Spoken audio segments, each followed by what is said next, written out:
Okay, officially, welcome everyone. Again, another webinar with football courses. Today we've got Alex Burt from Portsmouth FC Academy. Alex, great to have you on board. Mike's is yours. So It's a pleasure, Emil. over to you. Really pleased. As I was speaking to Emil before the call, it's fantastic, firstly, to have a platform like this, because as a professional, for coaches and working with players to develop, how can we, as a profession, expand our knowledge, expand our understanding? And I think webinars, calls, things like this are so important for us as a profession. So first, a big thank you, Emil, for organising it. Big thank you for inviting me on. So just a little bit about me. I based in Portsmouth area with the community department with the academy, um, and other areas that I do more so online and supporting players online. So essentially, my presentation is all about trying to understand what are the different turn techniques used in elite professional football. And I wanted to start off with a little bit of context behind it, um, because football, for me, is the hardest sport to master because of the amount of skills you have to be able to carry out. It's an open skill sport, more so 95% of actions open skill that requires some decision making aspects, a huge range of technical aspects required. So that is why, in order to, be an elite football player, you have to have a varied and efficient technical base. You then have to be able to skillfully apply those very techniques in games context through, good um, understanding of the right moment to choose the technique, through deception, um, and through good understanding of space to know where to position yourself, what movements to carry out to help with all the different types of techniques that you might use, as well as being able to withstand fatigue as you go through a game, be able to be agile, be able to be quick, be able to be strong. And then you've got the pressure elements, being watched by others, when you're competing for points, to be able to perform under pressure.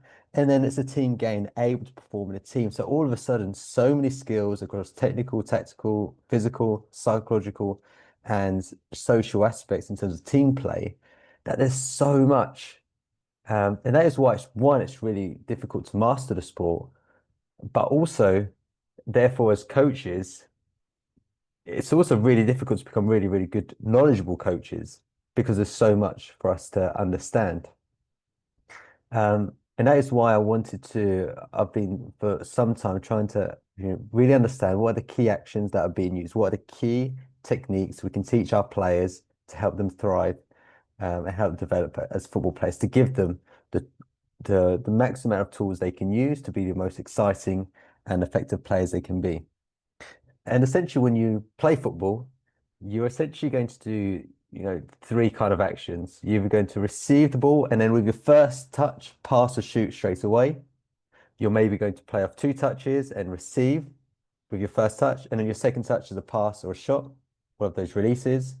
Or you might play off multi-touch, first touch to receive, then you might travel the ball, or you might stop the ball, or you might make a turn, or or a combination of those, and then you'd release after.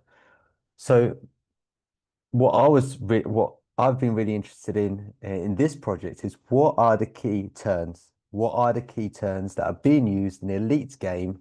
And hopefully, once we understand the key turns used, we can kind of, either teach or provide enough practice repetitions for the players to, master different types of turn techniques, and that would then make their football performance a little bit better when it comes to that multi-touch element of that game, that third type of action sequence. Uh, Before I introduce you to the key techniques that I've found so far, um, I wanted to get clarity around the definitions, because sometimes we use terms interchangeably. Like sometimes, dribble run of the ball carries, turns. Sometimes we say these words, but what does it actually mean? Like, for example, we say dribbles, and dribble is sometimes associated with, just a small touch to the ball. But it's defined in different ways according to different organizations, different platforms, different people. So here is kind of the key definitions so far. Turns is at the moment the most accepted. So turning is all about changing direction of the ball, and that is what I look to do. Then we have dribbles, and dribbles, for example, from the Football Association, is defined as staying on the ball while moving it around the pitch. Okay, so sometimes you might use turns to move the ball around the pitch. But Opta below, which is a statistical company that tries to measure football actions to help, with betting providers or other affiliates, defines it as an attempt of a player to beat an opponent when they have possession of the ball. I like that definition more. I think that's more, clear cut. Whereas staying on the ball while moving it around the pitch, I think is more closely associated with running the ball and ball carries. So in terms of definitions, when I say turns is all about changing direction of the ball. Dribbles is when a player beats an opponent when they have possession of the ball, which you can use turns to go past a defender too. And a carry or run of the ball is any movement of the ball by a player which is greater than 5 meters from where they receive the ball. Okay, so we'll use these two bottom terms to describe dribbling and running the ball as I go through the presentation. In terms of how I defined what turns did I focus on? So because, as we saw from the FA, turns is all about changing direction of the ball, I looked at any kind of movement of the ball which was 45 degrees or more. So imagine you're this blue player here, you receive the ball, and if you maybe control it in front, you're facing back to where the ball's come from, and then you make a touch, from this red line towards this red line or more, or from this red line or more, that we can class that as a turn. Okay, it's a significant change of direction of the ball. Of course, there's always going to be a grey area, but like a touch back, or a touch, forward if you're going that way, I didn't regard as a turn. It's got to be a significant shift of the ball. And that's where you often see a shift and cut in my definitions of turns. So a shift is any kind of a shift of the ball between 45 and 90 degrees, more or less. And maybe like to make a touch to create a passing line, then make a pass. And a cut is more, a more of a sharper turn, which is like 90 degrees or more. So if you get it and you turn, horizontally or turn vertically across, so it's a real sharper turn, we can define that more as a cut. Okay, so this came from, as I was looking at all the different turns used by PSG, I was then able to kind of categorize them into two separate forms, depending on how much of an angle the ball was turned in the action. So how did I actually go about doing it? So as you can see here, I had a list of different variables. So I watched the game, and every time there was a turn, so a player controlled it, and in the second touch they moved the ball in a direction 5 degrees or more. I classed it as a type of turn, and I had different variables. The more variables, the better. So any variables that I thought were important, whether it was which foot it was the ball moving in the turn, yes or no,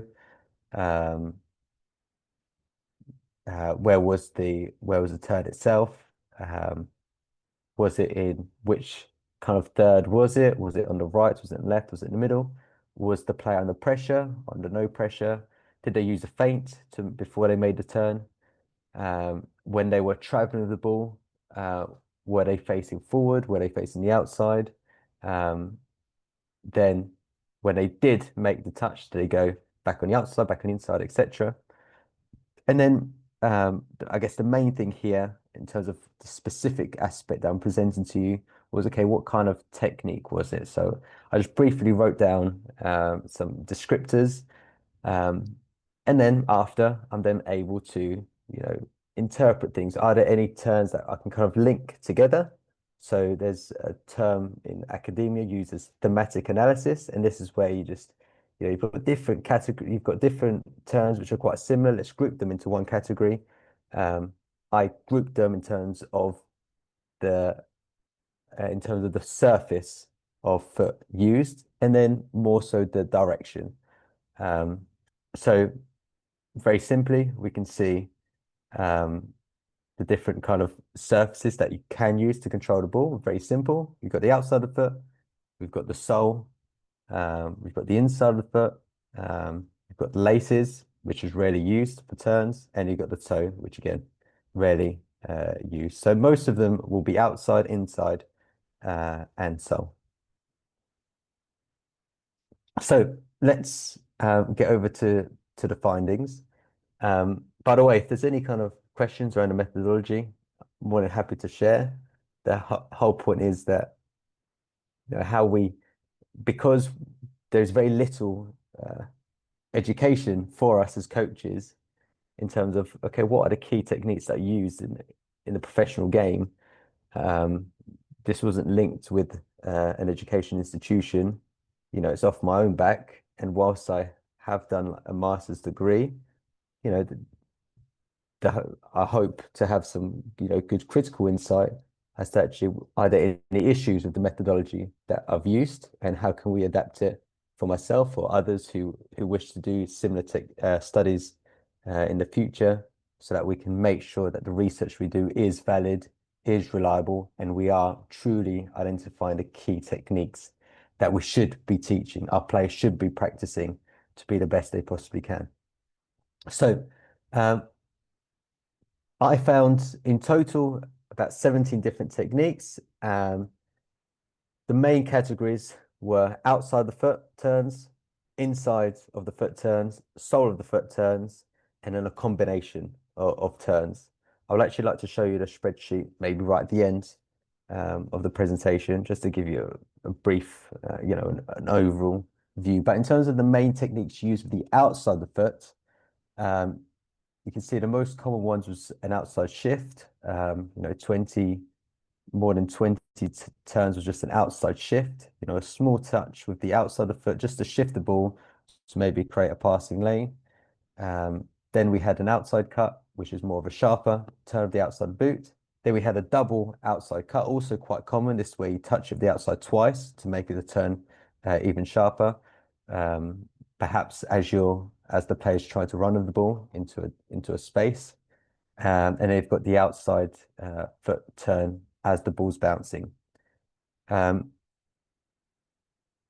interestingly here, you can see at the bottom of the screen, 52 of the turns I found were used the outside of foot. That's 36%. So, 1 over 1 in 3 turns that PSG used, the PSG players used, were done with the outside of the foot. So it's a really, really important technique to be mastered, and that players should be practicing. Here's some examples of it. So here is a very simple outside shift, this time to create an opportunity to shoot. We've got Kvaratskhelia here with the ball, and you can see here with the outside, he just shifts it to this space here, and then he creates an angle to shoot. Show you again. So very simple outside shift, the outside, create the angle to shoot. And here, a little bit of a sharper turn, this time from Vitinha. So we can see here he's facing on the outside, and it's a real sharp 180-degree turn with the outside of the foot. Arguably it could even be a double outside turn, but it seems like that first touch was really sharp. You can see also how close the ball is to him as he makes that turn. Vitinha is known for his real good close ball control to help him turn of the ball really quickly here using the outside of the foot. This time similar. This time is Dembele. So here he's facing the bar line. He's going to move inside the pitch to then and here use the outside of foot 2 times or more to create an angle to shoot. So here it's a double outside cut. So it's the first one it's almost 2 shifts. So 2 shifts, but overall it makes a 90-degree turn or more inside the pitch. So outside shift, outside again. You can see now he's facing forward and now he's more facing inside. So we can regard that as a sharper shift, so more of a cut inside the pitch.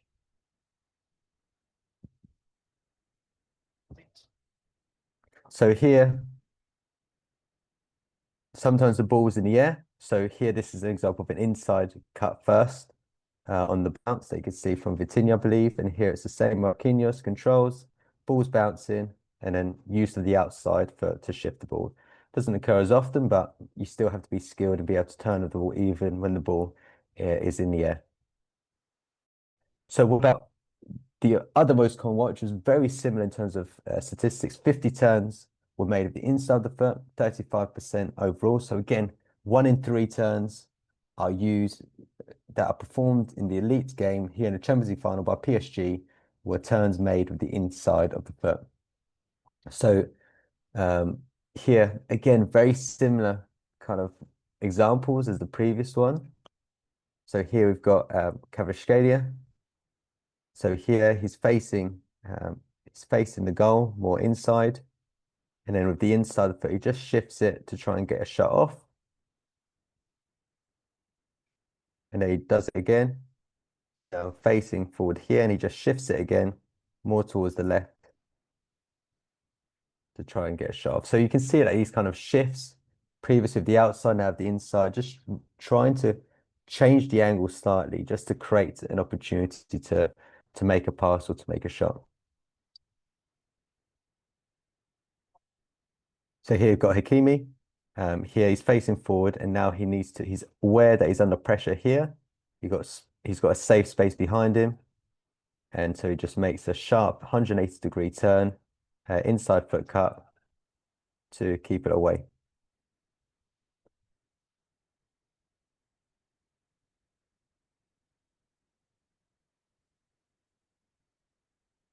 And similar to the Dembele outside of foot, this one is more in midfield with the inside. So here we've got Vitinha, just in front of the back two, facing forward, and he can't see an opportunity to play, so he's got to go back into where there's perhaps more of an overload 2v1 over here. And here we've got a double inside cut more 90 degrees, and an inside cut again to make a 480-degree turn. And then he steps on the ball of a drag across that we'll see later. And then same ball bouncing here, Pacho here. And then here, as the ball's bouncing, inside cut, just to shift it more towards his left. He was facing forward, now facing outside. And that allows him to then play. So again, not as common this one, but still important for players to be able to master.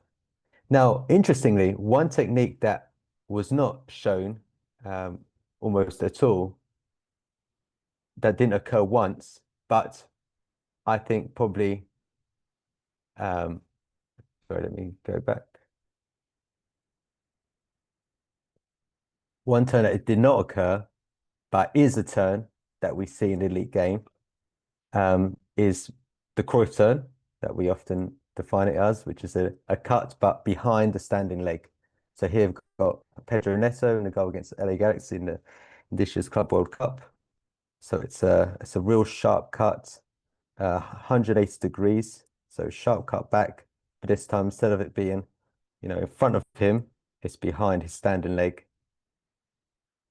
Really nice footage of that kind of turn. It didn't actually happen in the Champions League final, which is why, this study is, it'd be interesting at the end of the call, what other turns, have not been shown here that we know are being used in the game. So it'd be really interested to hear from your experiences other key turns that are being used, but weren't specifically used in this final here. And then the other ones are with the sole of the foot. So here, almost 20% of 20% of turns will use the bottom of the foot, the sole. So 1 in 5. So a really, really important use of turn. When here at Portsmouth, we started to do a little bit of futsal, we started to see the use of the sole being used much, much more and much better. And we sometimes see those with real good futsal culture within their development use the sole really, really well to help them turn. And the most common turn by far of the sole is that sole across the body. So not necessarily what we sometimes think with a turn at the bottom of the feet is like a drag back. Very rarely do we see that. Often it's, the use of the sole to just drag it across the body. And the good thing about that is you can carry on looking forward with the turn. So here we can see really good example here. I believe it's Neves. So he's looking forward. Then he puts his foot on the ball and just drags it across his body. Really close control, and just to shifts it to one side. So this happened many, many times. Vitinha doing it very often. Centre backs too. And the other most common one was the drag away. So here, use of sole, and you're just dragging it away, almost like a drag back. So here we can see Patrick facing forward, and he just drags it with the sole, across his body, dragging it away from his body rather than across. Now, in terms of like drag back, strictly speaking, where you put your foot on the ball and just drag it back, this only occurred a few times. So here's an example of a PSG winger putting his foot on the ball here and just dragging it back slowly. Here you see he's dragging it back slowly with the sole of the foot. So one example doesn't occur often, but the kind of drag back is then used in almost as the first kind of touch to make a combination turn. We use 2 or 3 techniques or more, and this is what I can show you now is, for example, use of the sole and the outside was the most common 2-touch combination turn. So you're looking at turns where you use multiple surfaces to help you make a turn into the destination that you want to go in. So here, if I show you an example here. So here we've got Douay. So here's dragging it back, and then with the outside of the foot, and then just shifts it. He then cuts it from inside more forward. Okay. So the drag back sometimes uses as the first touch of this 2-touch combination move. This one is a little more difficult to see, but I should be able to explain it to you. This time it's inside to inside. So here where he moves almost like Iniesta used this a lot. The term they use in Spain is just I've just forgotten the term, la croqueta. So similar kind of very, very similar kind of technique, if not the same. So inside of right, then inside of left, just to make the dribble past the oncoming Inter Milan defender. So here he wants to get it into this position here to beat the pressure inside of right and then inside of left. La croqueta is what Iniesta and Spanish players would call it.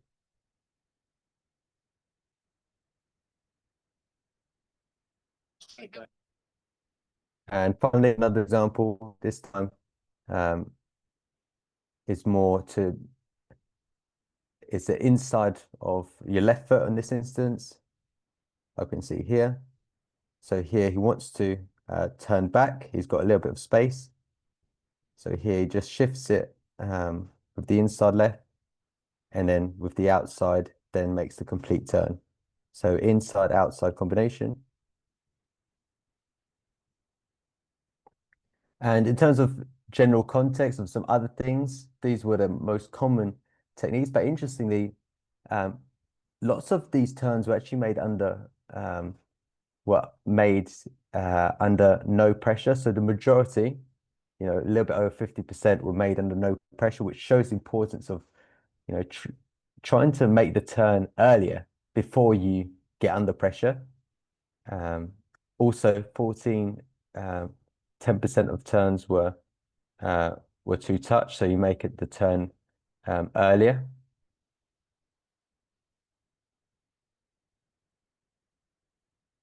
And 12% of turns, almost 1 in 10, were made using a feint. So especially when it comes to dribbling, pretending to go in one direction and then go another. So here, a real classic example of a feint. So here he pretends that he's going to shift with his right, and now pretending that he's going to shoot with the right, and then makes the cut shortly after. Then here again pretends to shift again with his right, and then goes back on the left.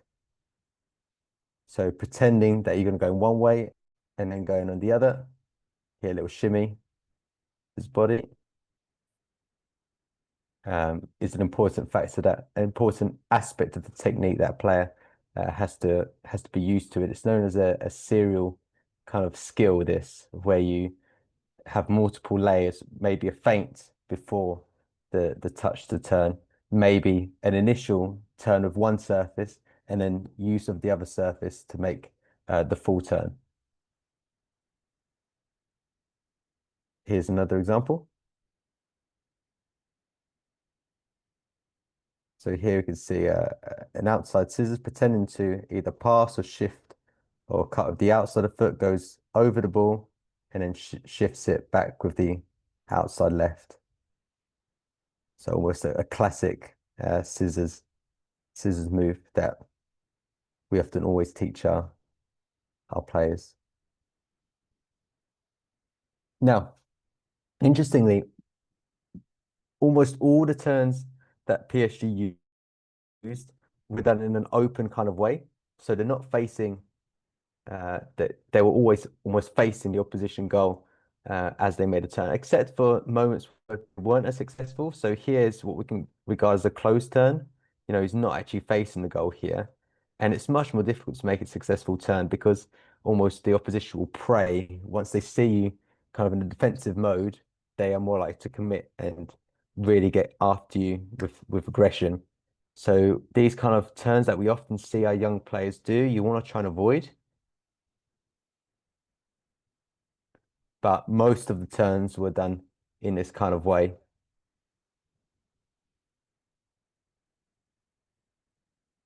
So we can see here Kvaratskhelia facing forward and then shifting it with his right.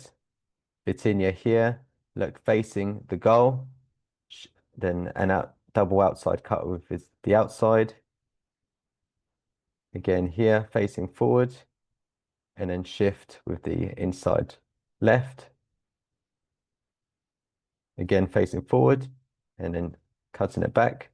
So most of these turns were like this, okay, pretty much all of them, because they know the importance of once you are facing forward, you can freeze the defender, and it makes it much easier to make the turn. You also see a lot of these turns under not much pressure, which shows the importance of when you are applying this as a skill, the positioning aspect is really, really key to help you make those successful turns in terms of maintaining possession and escaping pressure and beating pressure. So, last slide. Overall, I coded 17 types of turns that are used. 4 with the inside, whether it's inside shift, inside cut, double inside cut, inside and bounce. The same kind of categories, but with the outside. And then we have the sole across. We shift it across onto the other leg, so to speak. Um, and a little bit less common was almost a classic uh, drag back or drag away. Um, and then the drag back is when you're just shifting it back without actually um, changing direction of the body. And then we have some two-touch combination moves. And what's not added here is the additional maybe feints that you use to precede the turn itself. So this is where I'm at so far. It'd be really interesting to hear kind of uh, your views. Are there any other key turns? Would you categorize them in a different way? Really, open forum. Really look forward to trying to extend our knowledge from this. Okay, good. Thanks for presentation, first of all. And yeah, I've got several questions already in my head based on that. So the most interesting bit for me that I need to rewatch the game is that there was no Cruyff turn in the Champions League final. Yes. Amount of time which we spending with the players overall in the world. I'm not saying only just by myself, Yes, yes. but amount of time I'm watching people, oh, we're doing Cruyff turn, we're doing this, we're doing that. It's just like boom, boom, boom. And then you're Yeah, watching the yes. top of the top in I think I can say in the world, because Champions League is Of basically course. the Yeah. best tournament in the world in terms of football. And there's nothing, doesn't Yeah, of exist. course. Yes. And I was surprised as well by amount of simplicity of turns. So Oh, yeah. inside and outside shift. Yeah, That's all. exactly. Just to be effective. So that's the observation and a fact which is interesting. I need to just check it as well by myself. The first question was in my head. It will be to me and to the people within the call.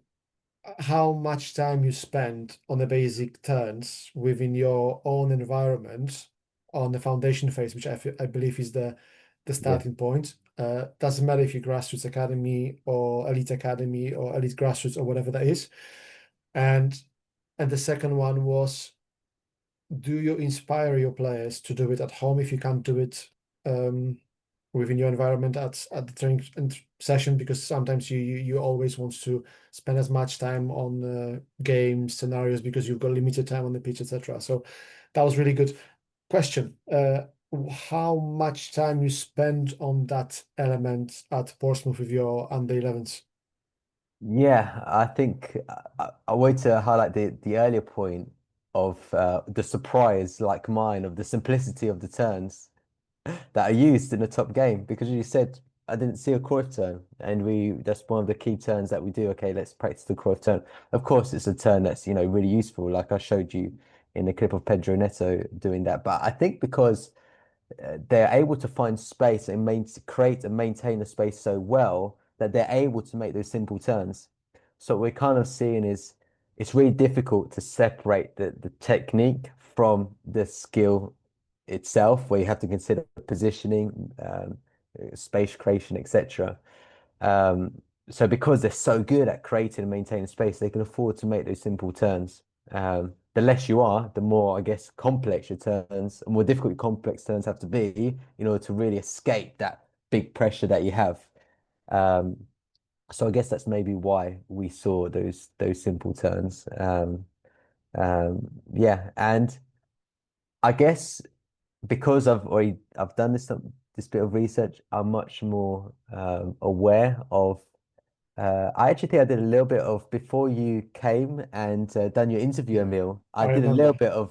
I did a Yeah. little bit of this, inspired by this project. You have really simple turns, and it's really really interesting, especially with the soul, because for example, most of the turns are done like with like the drag away, where you put your foot on the ball and then you drag it back. What the PSG players do is throughout the whole motion, they are moving with the ball and facing, in the direction they want to play, so they can see the pressure. But often when a player does a drag back, they they just drag it back and then make a turn without having without maintaining that rotation with the turn.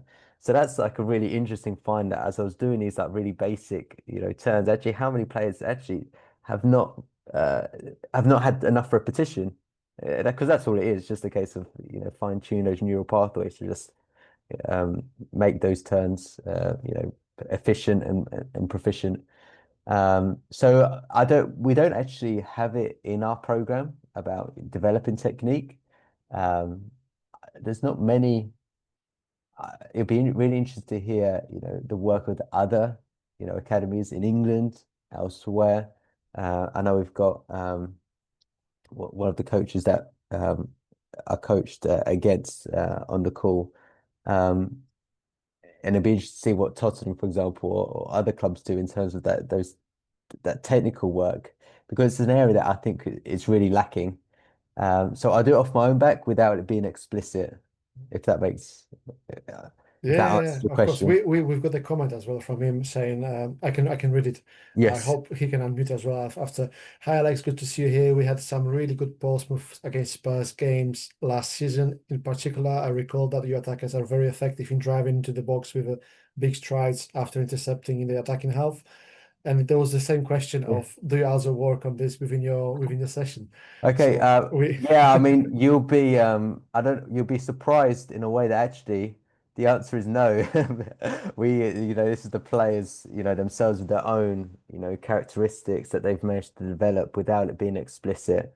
Um, I wish I could say that it was down to, my coaching link from, but unfortunately there's no magic script here. But yeah, I mean, in this kind of situation, some players have been naturally able to do it, but there's some players that, or just maybe some turns that perhaps they've not managed to develop as well with their right or the left.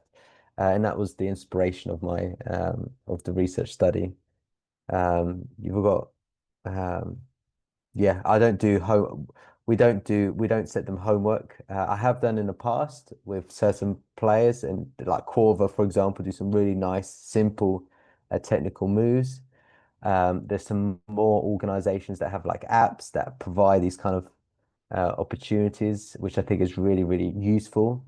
Um, so yeah, but I think that the issue is that is it the terms that have been used, how much research has been done behind it? Has or is it just off of what we think? We see highlights, oh, look at this turn, but is that actually reflective of the whole, of the whole match? Are we missing the most simple turns? Um, That's why I like the presentation on it, because I was curious by myself, because I'm not, I didn't watch you watch the game, but you don't watch in that detail of, right, let's say I'm just now trying to yeah, process everything. Let's say how many times, it's another one which maybe you need to go, you need to do it later on. Let's say if you know the weak foot of the players in the top level, how many passes short, middle, long they do with the weak yes, foot in a game yes, of 90 minutes, for example. yeah, That will be another exactly, interesting of, of course, because we all say in our weak foot program we need to yeah, get them do it, but exactly at the game, how many yes, times the top players yes, using it within a game. yeah, So of course, that's, yeah, I really like it, because basically it's making me think of how amount of things you can take from one game of football, as you show, for example, yeah, the turns. We can focus on the passes, we can focus on, as I said, the weak foot, even outside and inside touches, as you said.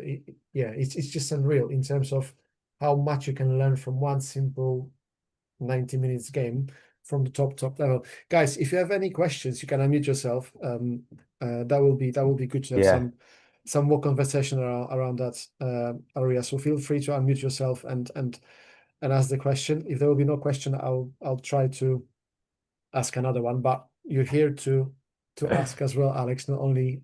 myself. So yeah, so Um, feel free. If you have any question, you can raise your hand, or either just basically unmute yourself and feel free uh, to ask. Right. yeah, So in terms of that, um, so if you're not doing this, that's so interesting, because yeah, because I was hoping, because basically at Wimbledon we've got something like, well, we had, because I'm not part of this club yes, anymore, but we had a weak foot program kind of, and we've got some turns, twists, technical abilities, and even with my 15s last season, I used to start a mixture. So sometimes I send them to the SNC coach just to don't see my face again because they need to have that Yeah, balance of, exactly. and sometimes I was taking them from my personal 30 minutes of technique with the ball. I took it from France, put it that way. Yes. It's not like my own thing which I developed, but I try to adjust to the level of the players. But I spent with them every second session nearly half an hour of isolated ball each Yeah. technique with, as you said, turns, twists, kick ups. Yes. But it's not just a kick up; it's just two times laces, two times knee, three times head, one laces Yes. left. So different combination when they need to adjust to the task and see if they're able to do it in a certain combination. Us. Right, we've got a question which is good. Yeah. During the PSG game, where the dominant team with majority of possession, Yeah. how different do you expect these readings to be Oh, for yeah. that is in the dominant? That's a really good question. It's a really good question. And use the term expect here, which is the right verb here, because the truth is I don't know for sure. Um, I don't know. I think you might see maybe fewer turns in a way, because if you are the team that's out of possession, not just the amount of turns in total, but also because you're looking to then attack at speed. I guess drives of the ball, you're more likely to drive, perhaps more vertical, perhaps more turns used for use of dribbles, um, etc. So I'm not sure. What do you think? Do you have an idea, Hamir, of what you might expect? Um, I don't Alex, know. sorry. Yeah, Hi. thanks for this evening. It was really Uh, insightful, to be fair. Yeah, the basis of the question was just like I was just thinking, obviously, because I coach a Cat 3 at MK Don, so it's like yes. when I come across Cat 1 academies, we're not going to be having majority of the possession, Yeah. and then again, when we're playing against grassroots teams or um, teams that aren't academy standard, then we are going to have majority of possession. So it's about how much time we spend in our mesocycle, macrocycle, whatever it Yes. is. How much time do we actually spend working on those turns, unopposed and opposed, to Mm. make it worthwhile for the long-term player development kind of thing? Yeah. Because if we're looking at it and going, okay, you know what, the turns, unopposed turns are helpful for teams that keep a lot of possession and Mm. are looking to build through the thirds, which is brilliant, Yes. fantastic. That will work for us quite a bit with our first team philosophy being playing through the thirds.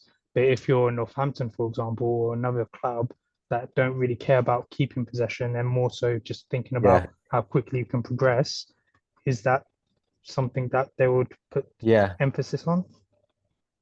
Do you know what I'm going to do? I'm going to share the whole spreadsheet with you guys, because we might be able to because I have tweeted whether it was, are you able to see the screen again? No, not yet. Are you able to see the screen? Yeah, Yeah. no. No. Okay, great.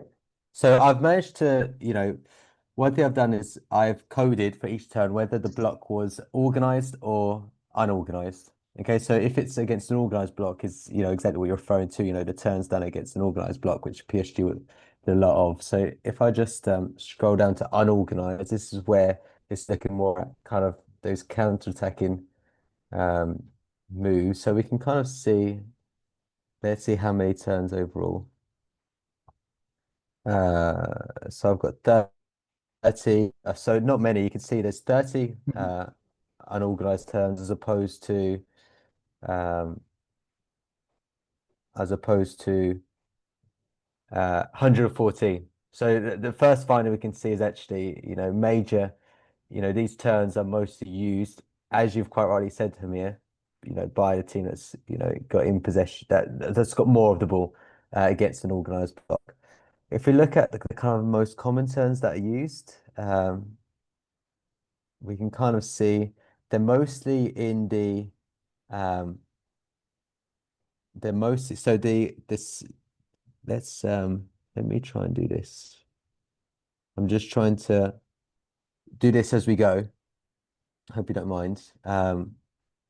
So we can kind of see, okay, this is very interesting here. So it's central attacking zone, the CAZ refers to the space between the midfield, between the opposition midfield line and the opposition back line. You know, where like the number 10, for example, operates in. Central midfield zone, the space between the midfield line and front line. Left attacking zone, the attacking space, you know, in front of the opposition right back on the right side of it. And then right attacking zone. So you can see the vast majority, apart from 1, 2, 3, and the central midfield zone, the majority appear to be in those attacking spaces between the lines where those turns are taking place. So that's another a clear finding. We can also see a lot of these ones, you know, are when you're carrying the ball. So things like shifts the ball as you're running with the ball, you know, are important to it. I think there's still a variety of aspects. I guess it's the long answer to this that I'm kind of generating in my mind is the turns are still being used, but they're obviously being used at perhaps at much higher speed. And they're being used in the block, in the space between the backline midfield line. So I think it's still similar. But it's, I guess then it's how do we then manage to apply the technique in these counter-attack contexts, if at all. Himir, what's your observation of this? Yeah, well, like I completely agree about like central attacking zones, but like even as you go down, when you got the LAZs and Yeah, not as many RAZs, like for me, I would look at like personnel then and go, yeah. why is there a lot more on the left hand side and not many on the right hand side? Mm, So is it because PSG's left back, left winger was a lot more choppy, yeah, changey, likes to change direction a little bit more so than right back, right winger kind of thing. So I think it all comes down to personnel as well. So if I look at yeah. my age Kvaratskhelia. groups Yeah. and I go, okay, you know what, if I'm looking at personnel that are going to be effective with the change of direction, I would expect it to be one of my forward players because Mm, they need to create something. But then everything that we watched from PSG was more so with pressure in front of them. So it was more the back line, the centre backs moving the ball to shift and create new passing angles. So yeah, it's just really good observations to see different ways yeah. of applying it, I guess. Yeah, I think I mean you can see here, I'm just highlighting all the acutes. And so, but when it's acute turn, I'm using my I was a year 6 maths teacher. So that's why I kind of use these kind of terms. So just to keep it fresh. So when it's an acute turn, it's 90 degrees or less, right? Yeah. Yeah. So here we've already got 18 of the 30 turns used was more of a shift, right? So we're starting to see more. Okay, we're starting to see an image of, you know, if you're a team that perhaps wants to, if you're in your games program, you're more counter-attacking, perhaps you're going to be using more of these acute turns. Whereas if Mhm. you're kind of, you know, more in possession, perhaps those turns are going to be a little bit sharper and more like cuts instead. So yeah, Hamir, a really good question. Thank you so much for that. It's really helps, you know, me kind of understand, you know, the application of the techniques. When are they being used most often? No, appreciate Yeah, it. Thank you for your time. yeah, really good. Let me unshare my screen. That's fine.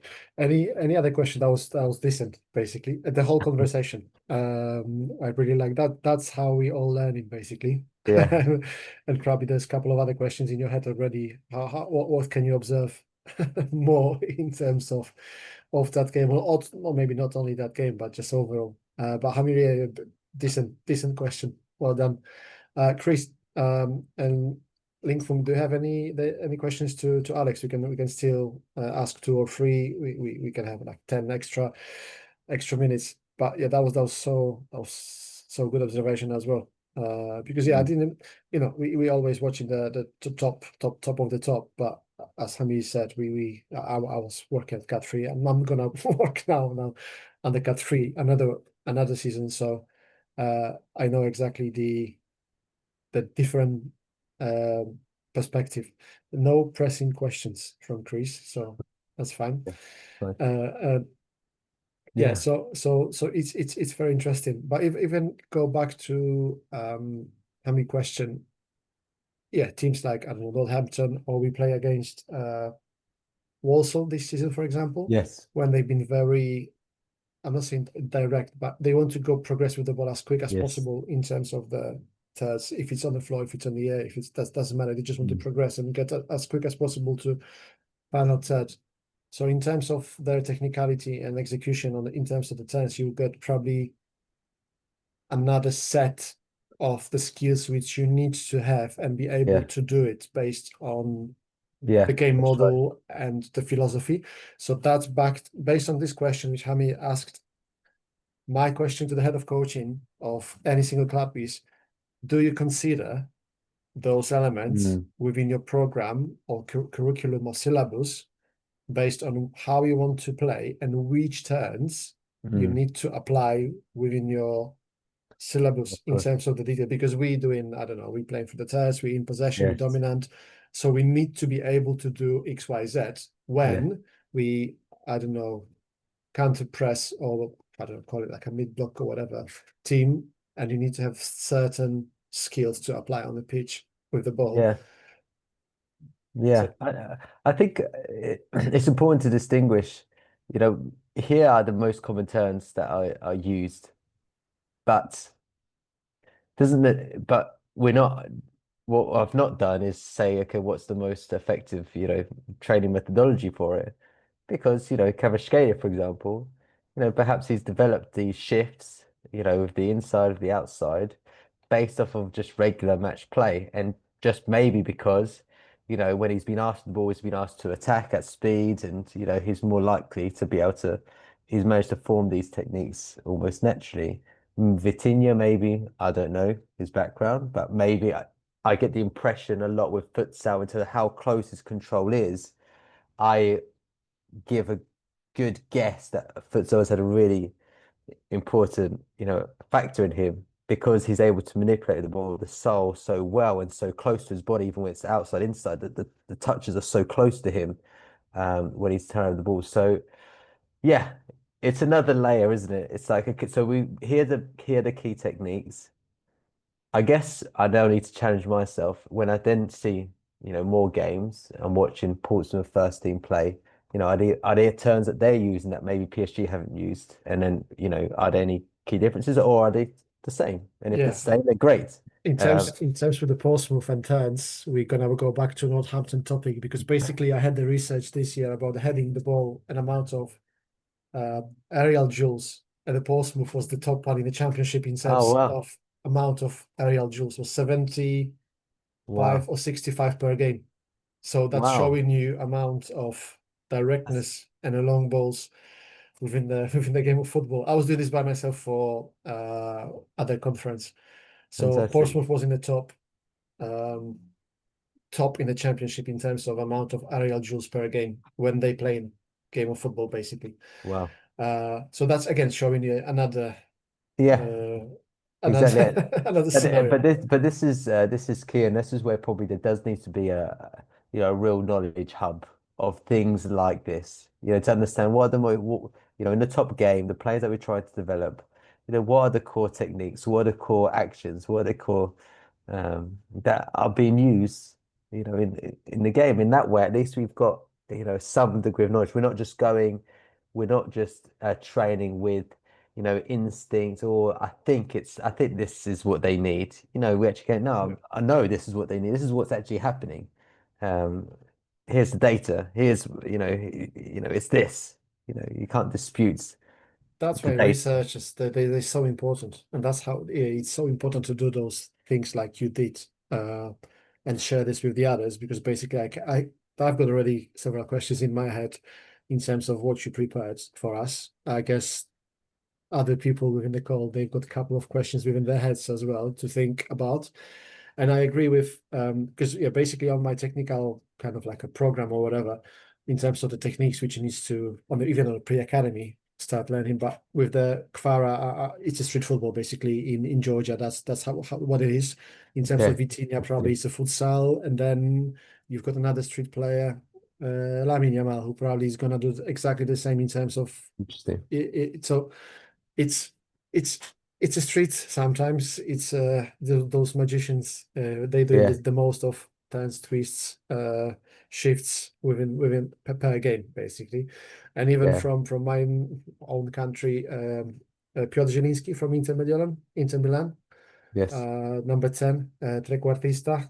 So Yeah. he said basically when they've been asking the question how you develop your technique, because he's basically brilliant with the ball. And he said basically in a back garden playing with my two older brothers. Well, because he was the youngest one. Well, So he had to be technical yes. good enough to Yeah. win the duel with them and to keep the ball. And he said, Yeah. wherever we play 1v1 or 1 against 2 or 2 against 1, I need to be technically good to get the ball in the garden and Yes. have a time with the ball in the garden, because Yes. basically they've been showing and playing plenty of games in a back garden. So yeah, Yeah, it's true. plenty of Yeah, food different for thoughts, isn't it? options. Oh, here we've got another. Yeah. I reply to an earlier point made by Alex. At Spurs, we have a technical program called Spurs 6. Okay. Which has a set of Yes. 18 skills, moves, and yes, Cruyff turn is one. Yet it tends to be unopposed practice, which does not have any real game trigger. If you can Okay. unmute, you can share it. Go Yeah. on. Yeah, it will be good to have this discussion about that, because Yeah. again, I know there's a big discussion opposed, unopposed. And there's, if you start the conversation, do you like rondels or you don't like rondels? And it's the same. Yeah, you've got Of two course. groups of people, and it's I same guess I'm opposed and opposed. yeah, I guess I'm firstly interested to find out what the Spurs 6, what kind of these moves are. I think that'd be really fascinating to hear.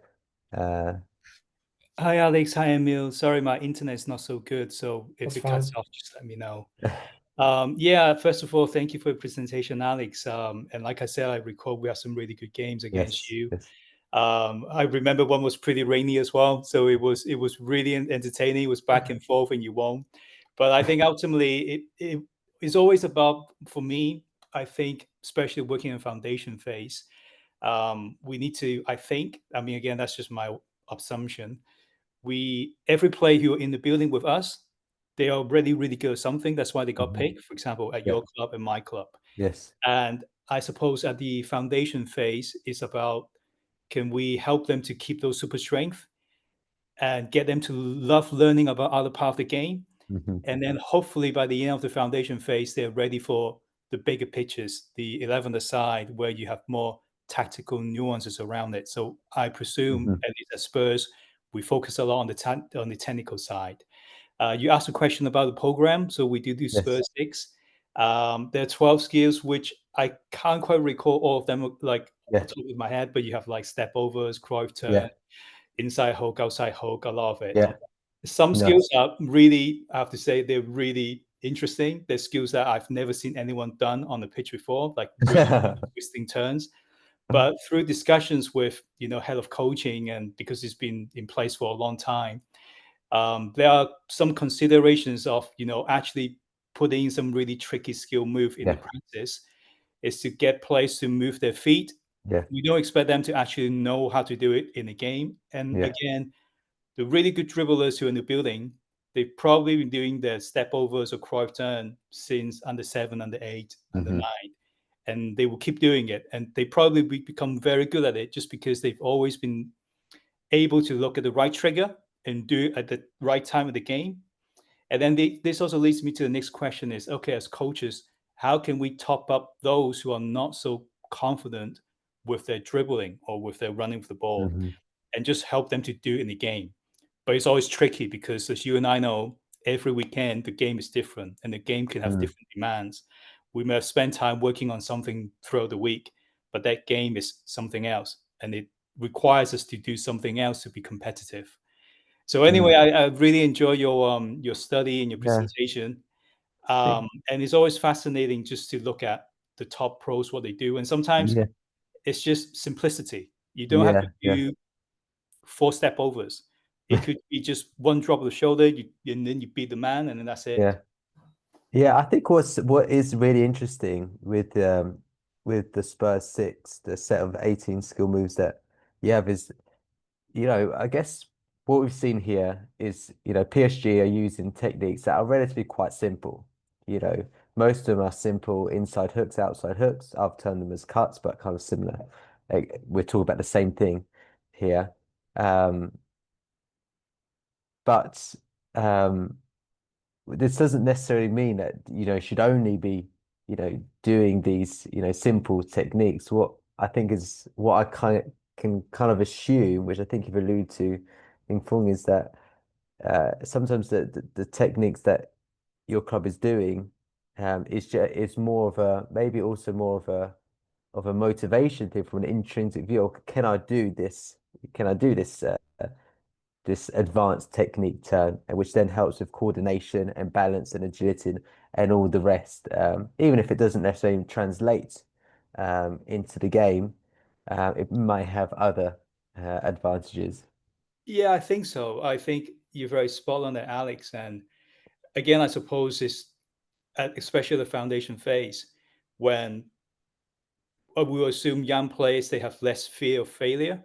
So we just get them to do it more. Yeah. And if they don't do it now, it's less likely they will try to become better at dribbling later on because the pressure will be higher at the higher age group. There's more selection decisions being made. So sometimes you want to hide your weaknesses as well. So I suppose now with the foundation phase, it's just to get them to do them more. Even though sometimes we can never be sure that everything we do in the training session will always be transferable onto the pitch. But like you said, I think there is this balance of let's stretch them, on the footwork, try something else. Maybe they become creative and come back and go, actually, this doesn't work for me, but I can add that turn there and it will work. Yes. Yeah. No, yeah. Fascinating. Really fascinating.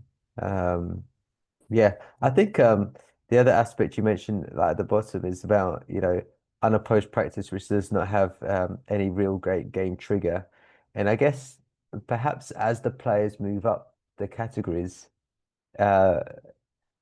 it's yeah, I guess it falls down onto, we're talking about training methodology here, and whether it's, how necessary is it to have the trigger. So when I do these, once I've established these key techniques and when they're being used, maybe the next layer is, okay, when are they actually doing this turn? So then, because it's difficult we can, but maybe we shouldn't, which is what I've done, to completely disseminate the technique from the application of the action itself in a skillful way. So I've kind of like, taken it out. The techniques are kind of without match context, but perhaps, if I was to do this research again, I mean, although I have included lots of different variables, if I was to do it again, maybe I do actually have a greater link between match context and when they're actually being used, perhaps would help more with that transfer. Yeah, all very interesting. Thank you again. Thank It's you. very insightful. Thank you, Lingfeng. Thank you for the question. Really good one. Yeah. Again, another good conversation in terms of what Lincoln said. I saw something similar in Arsenal. Okay. They're doing plenty of, as he said, some techniques which it will probably hard even for me to repeat that in terms of you going left, right, then turn, then go back again, then twist, and it's basically to give them this fit move, and to break the boundaries of can I really try to do it or repeat the whole sequence of the movement. So I saw it with within the Arsenal sessions. And based on the PSG, because it's a French team, I've got the coach who's working in Paris in this famous coal mine of gold mine, maybe not coal mine, but gold mine of the players around the Paris. He was a coach of N'Golo when he was 10, 11, 12, 13, 14, up to 15. An amount of time which they spend in with the ball. Of course, again, it's a street as well, because that's that's the realism. That's the Yes. realism of poor areas in France. We've got the same areas in South London, which we all know they spend plenty of time in the cages. Same up north. But yeah, he said that the amount of time they spend on the ball each practices, which is unopposed, in terms of the repetition of different techniques, using the coordination skills. When you kick up the balls, you've got the tennis ball in the hands. When you need to throw, do it like 3 or 4 things in the same time. Manipulate the ball around your hips, around your head, and then doing the kick ups with a weak foot, for example. Yeah, he said it's crazy in terms of France. When I saw the sessions there, an amount of repetition of unopposed practices where you basically have really difficult techniques to apply, even if all the age groups. I was thinking sometimes it's impossible to do it. Basically, when I saw the 14 years old, when you throw the ball in a pair, they've got 2 players, one throwing the ball to another, and he needs to put his laces on the ball, kick the ball above his head, turn, kick the ball back again after turn with the weak foot of the laces to go back again to the partner and place it with the volley pass back again to him. And I'm like, if I would do it with my 15s, I believe there's no chance even one player or two, maybe 2 or 3, they will probably try to do it. But when I saw 14 years old doing this in Clairefontaine, I was like, that's different level in terms of application. But again, someone can question, but it's not Of course, game we related, didn't see. game We don't see related. this. We very rarely have I seen. I've not seen a turn done in the air like this in this particular Yeah. game. Is it relevant? But maybe there's other benefits to it. This research suggests that these kind of turns, they're not used. They're not used as they're hardly used. So why practice them? But again, I'm not suggesting that you shouldn't do it. Perhaps there's other benefits. For example, doing these like complex things perhaps increase the motivation, increase the concentration, which will then help them to do individual practice by themselves. So there's, other areas, isn't it, that just because it doesn't happen doesn't mean that you shouldn't practice it. I think it's just we're strange, which is probably a strange thing for me to say, but I do accept that there might be other trade-offs. And sometimes how often have we heard our coach educators be like, well, if it doesn't happen in the game, well, why practice it? But sometimes there's other. I can believe it's maybe ball control, the coordination, and all the other aspects which you can connect with the game, but not, of course, with your position and stuff. So I'm always saying, because I'm traveling a lot in terms of study visit in different countries, there's no one way. Everyone is doing of football. course. French people doing this differently. Spanish people doing this differently. English people doing this differently. Every single country develop players in a different way, and they still develop footballers. So I'm saying it's not one way. I think the one caveat I have though is two things. So one, understand the why. Why are they doing that? And then if there is like a clear, maybe rationale argument, okay, which kind of makes sense there. But then the next question is, how do you know that what you're doing is going to have that intended benefit?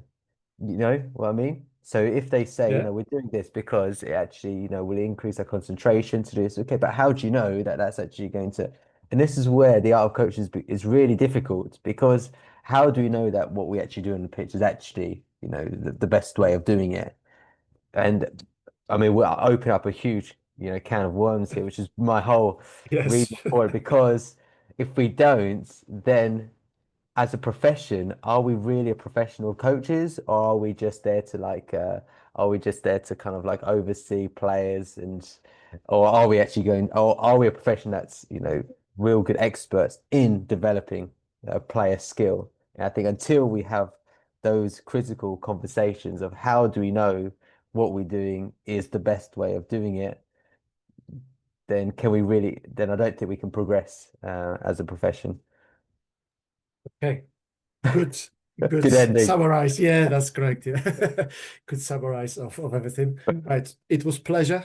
Thank you, I will man. stop recording. Just give me a sec. Pause. Stop.